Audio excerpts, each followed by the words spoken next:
పరువు పోయింది, ప్రతిష్ట పోయింది, తలెత్తుకోలేని పరిస్థితి వచ్చింది. అయినా ఆ బాధ వారి మొహాల్లో కనిపించడం లేదు.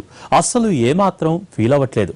పైకి అంతా మైనస్ లా కనిపిస్తున్నా అదంతా తమకు ప్లస్ అంటూ కొత్త సమీకరణాలు చెబుతున్నారు ఆ నేతలు. నిండా మునిగినా తమకు ఇలాగే బాగుందని అంటున్నారు. ఇదంతా మన మంచికే అన్నది వారి వేదాంతంలా కనిపిస్తోంది.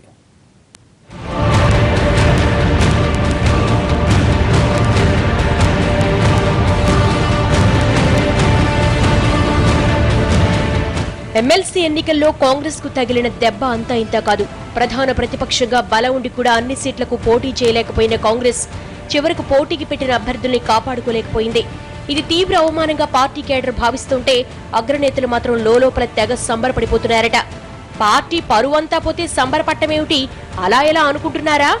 ఆ నేతల ఫీలింగ్ మాత్రం అలాగే ఉందంటున్నారు.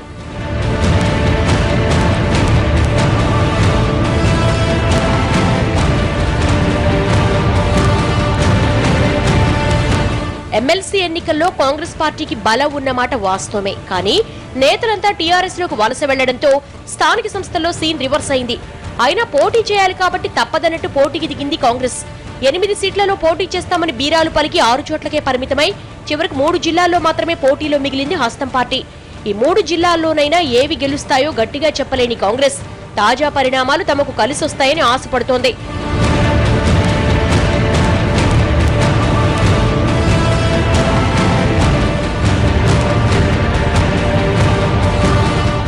అధికార బలాన్ని అడ్డుపెట్టుకుని తమ అభ్యర్థుల్ని టీఆర్ఎస్ భయపెట్టి బెదిరించి నామినేషన్లు ఉపసంహరించుకునేలా చేసిందని కాంగ్రెస్ ఆరోపిస్తోంది.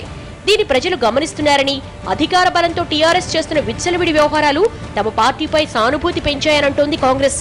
పోటీ చేయడం వల్ల ఓటమి తప్ప మరో ప్రయోజనం ఉండేది కాదని, కానీ టీఆర్ఎస్ వల్ల ఎన్నికల కంటే ముందే తమకు కలిసొచ్చిందని విశ్లేషిస్తున్నారట నేతలు. ఇప్పటికిప్పుడు లాభం లేకున్నా భవిష్యత్తులో అది బాగా కలిసొస్తుందని లెక్కలేసుకుంటున్నారట.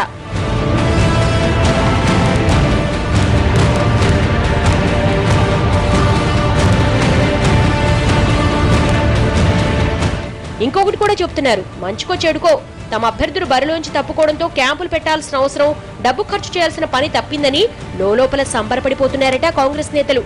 నిజామాబాద్, మెదక్ జిల్లాల్లో కాంగ్రెస్ అభ్యర్థులు నామినేషన్లు ఉపసంహరించుకోవడంతో ఆ జిల్లా నేతలు మొదట్లో టెన్షన్ పడినా ఇప్పుడు హ్యాపీగా ఫీల్ అవుతున్నారట.